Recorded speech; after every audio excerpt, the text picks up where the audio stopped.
আরে মা, মনের ভাব তুমি কি বলি?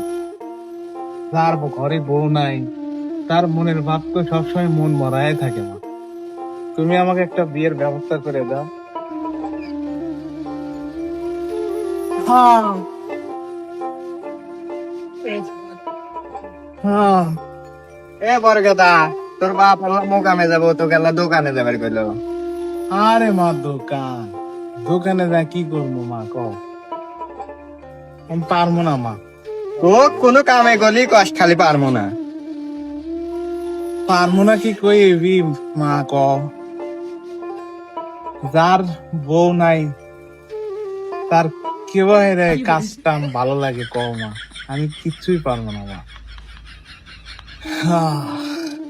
এ গেদা, তোর মনের মধ্যে কি চলে কিছুই বুঝি না।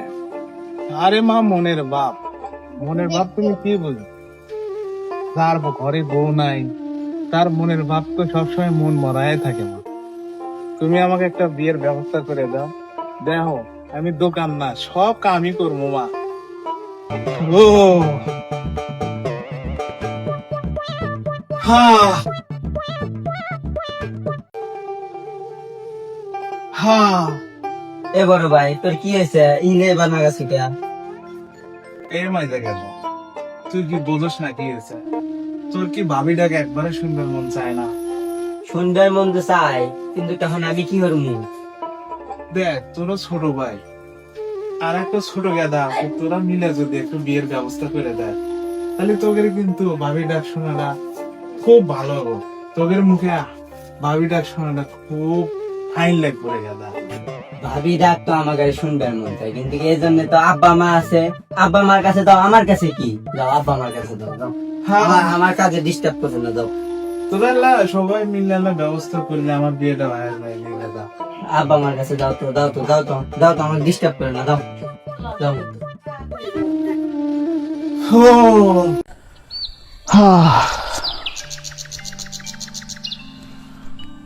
যে দিনকাল আমার বিয়ে শাদী না করবার পারলে আমি তো দিনে দিনে শেষ হয়ে যাচ্ছি।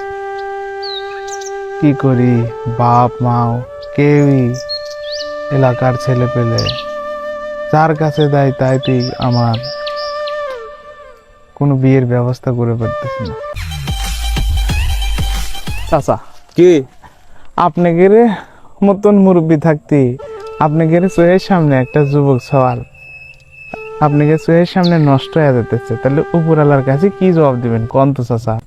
আমি উপরওয়ালার কাছে কি জবাব দিব না দিব সে চিন্তা তোমার করার দরকার নাই। তোমার কি হয়েছে তুমি সেটা কও। চাচা, আপনি কিন্তু আবার একটা ভুল কথা বললেন।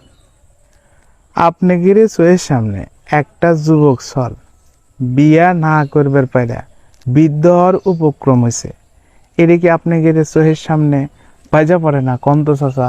শোনো কথা বাবারে, আমি তো তোমার মাও না বাপও না, বা পাড়া প্রতিবেশী কোনো আত্মীয় স্বজনও না।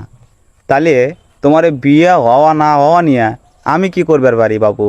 দেখেন চাচা, আপনারা সব মুরব্বী মিলে যদি আমার একটু বিয়ের ব্যবস্থা করে দেন, চাচা, যেমন হোক তেমন হোক, শুধু একটা বউ হলি চল। আচ্ছা রো, তুমি একটা ওয়াকর্মার ঢেকি। আর তাছাড়া আজকে সকালেই আমি দেখলাম তোমার বাপ দোকান বন্ধ করে মোকামে গেল, আর তোমার মতন একটা টাকরা জুয়ান চ্যাংরা এলাকার মধ্যে ঘুরে বেড়াইতে চাও। তোমার সাথে কিটা মিয়া চল বিয়া দিবি? চাচা, আবারও কিন্তু আপনি ভুল কথা বললেন। আমি একটা যুবক ছল, আমার মনে তো আনন্দ থাকা লাগবে। যুবক মানুষ, ঘরে বউ থাকবি, মনে আনন্দ নিয়ে কাজ করবো। আমার শুধু আপনারা জোয়ারের ব্যবস্থা করে দেন। দেখেন, আমি আমার এই অকর্ম জীবন থাকেনি, আমি ঠিক জোয়াল যখন ঘাড়ে পড়বো তখন ঠিকই কিন্তু আমি আমার বাপের দোকানে বসবো। শুধু বিয়ের একটা ব্যবস্থা করেন চাচা, আপনারা সবাই মিলে ইচ্ছা করলে বিয়েটা কিন্তু হয়ে যায় চাচা। দেখেন, পরের একটা মেয়ে চল বিয়ে করলে তার ভরণ পোষণের দায়িত্ব পালন করা লাগে। তোমার তো সে মরদও নাই, তুমি আইসো আজাইরে পেঁচাল পাড়ার জন্য। সরো বাবু, সরো। আমার আর দুটো কথা শোনেন চাচা, আর কোনোদিন আমার সামনে এসে দাঁড়াবে না। আজাইরে পেঁচাল যত সব। আর একটা কথা শোনেন চাচা। কোনো কথা শুনবো না, তুমি আমাকে ডাকো না আর।